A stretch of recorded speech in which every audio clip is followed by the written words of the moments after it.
জাতীয় স্মৃতিসৌধে মহান মুক্তিযুদ্ধে আত্মোৎসর্গকারী বীর শহীদদের প্রতি শ্রদ্ধা নিবেদন করেছেন বিএনপির ভারপ্রাপ্ত চেয়ারম্যান তারেক রহমান। দলের শীর্ষস্থানীয় নেতা ও বিপুল সংখ্যক নেতাকর্মী সঙ্গে নিয়ে তিনি বীর শহীদদের স্মরণ করেন।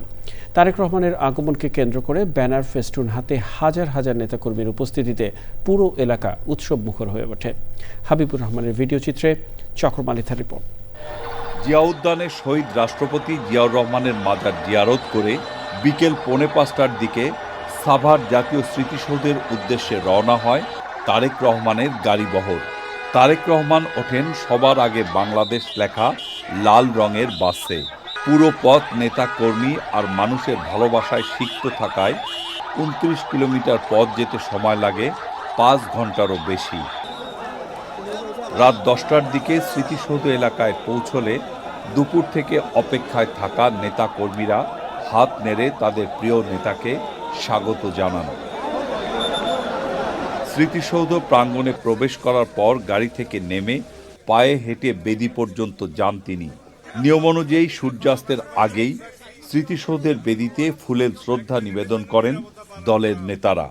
দলীয় নেতাদের নিয়ে ফুল দেয়া বেদির সামনে মহান মুক্তিযুদ্ধের শহীদদের প্রতি 1 মিনিট নীরবতা পালন করেন বীর মুক্তিযোদ্ধার সন্তান তারেক রহমান।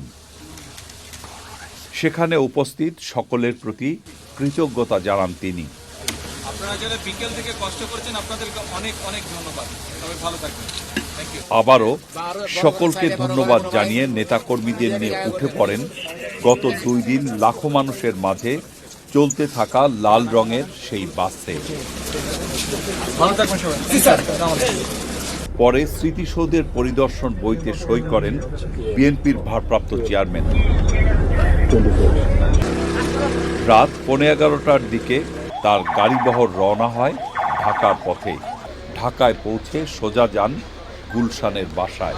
ধন্যবাদ। সকালে কষ্ট করেছেন অনেকে। Thank you so much. অনেক কষ্ট করেছেন। Thank you so much.